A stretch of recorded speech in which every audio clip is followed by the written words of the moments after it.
Hey friends, here we are, the Circle of Hope pastors, with another episode of Someone Asked. This time we're trying to answer the question, can I actually make a faith comeback? And in case you're tuning in for the first time, we have Joshua, Nate, and Rod with us, and we've been trying this series of videocasts where we're answering questions that we're frequently hearing. So again, today's is, can I actually make a faith comeback? Let's start with Nate. What do you say? Well, I think the person who is asking this question is probably wrestling with something that's really real in their lives, where they may sense a lack of faith as compared to something that happened in the past. So I really feel for them in that moment where they're trying to figure it out. Can I actually get into the thing that I once believed, or can I develop beyond where I am to really connect to Jesus? So I honor that. Of course, my answer is going to be yes, I think you can do that. But I don't know if you're just going to get back to the faith that you once had. I think it's going to be a faith that moves into what's next. That's what you think, right, Rod? Yeah, basically, I've talked to quite a few people about this because they feel like once you've lost it, you've lost it.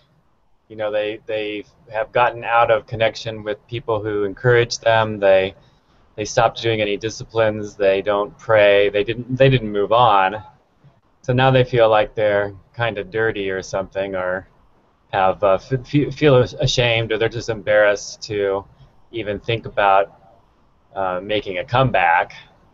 So it's kind of too discouraging. So they just stay on the outside.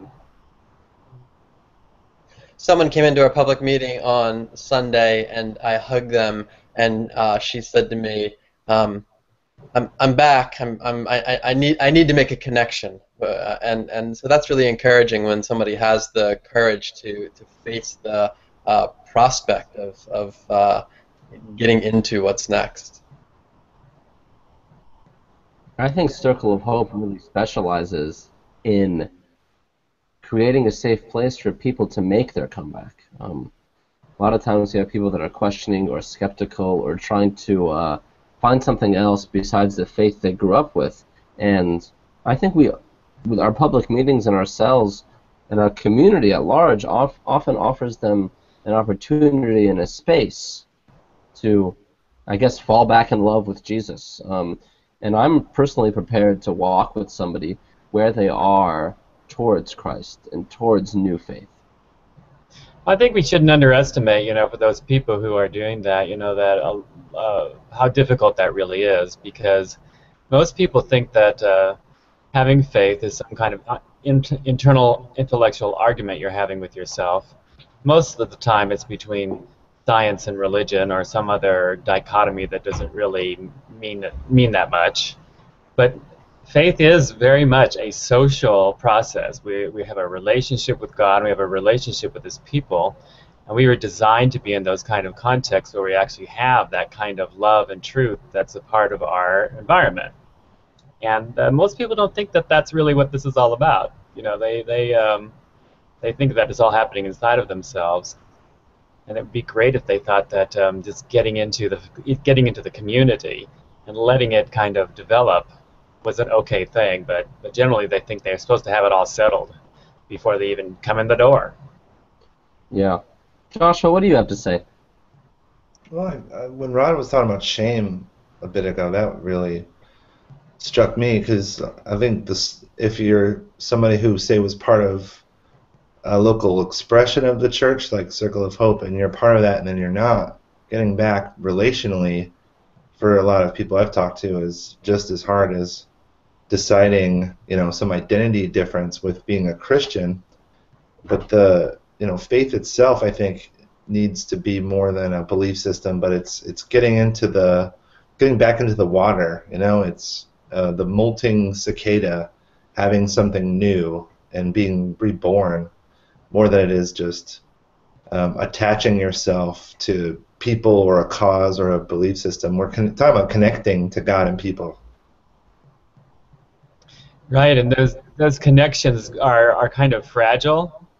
You know, which is why we often meet people when they're moving into town, or they've gotten divorced, or they just had a relationship breakup, or some other crisis has happened in their life, where their normal connectedness has frayed, and they have a natural place where they actually can think of something else, and God might be able to be a part of that. And I think we should really be aware and sympathetic that that most of the time when we meet people who want to talk about making a faith comeback, or are feeling frayed like they can't, are in one of those life situations where they really do feel just disconnected. And they are eager to make a connection in one way or the other. And they will make a connection with something. I hope that they can make it with God, who can really save them. Mm-hmm. Yeah, and in those moments when they are actually trying to make a connection with God, I think those are the moments where their faith becomes something more than just mental assent. They're not just having that sort of childlike faith where they might just be agreeing with something, but they're making it their own because they've experienced something of the world. They've experienced hurt, and God, like the father, runs out into the field and greets them. Yes, you can come back. Of course, you can come back.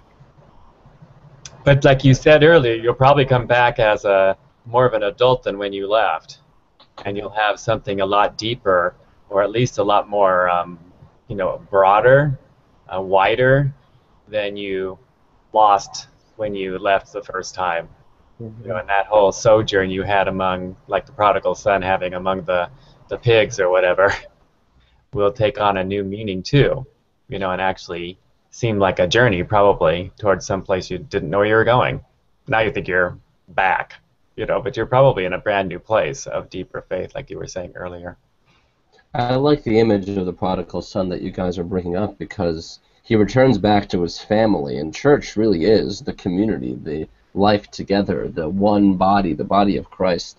And that environment, like we've been talking about, is a good place to keep your faith even when you feel like you're going to lose it, or you're not sure if it's going to come back. For me personally, the encouragement of the body of believers sustains my faith and sustains my passion for Jesus. I couldn't do it by myself. I'd just be like a coal that burned out. Yeah, well, people who try don't always make it either. So I think the question's a good one. Can I actually do it? There's not easy. Yeah, definitely. I mean, it's possible, but will it happen? It's actually kind of difficult, and my heart goes out to the people trying to do it. What do you guys think makes it so hard for someone?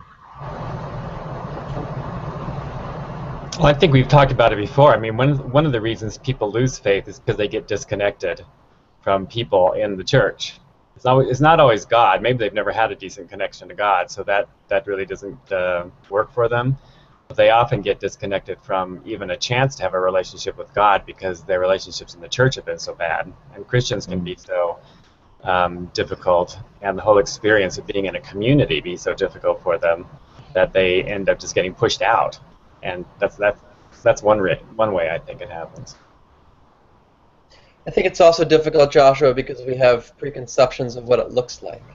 And rather than sinking into whatever it is or ends up being for us, we think it has to look like something. This is what my faith is going to look like if I get back to it. And I think often it's just developed so much that we probably ought to enter in without those expectations. Joshua, why don't you close us with a final thought here?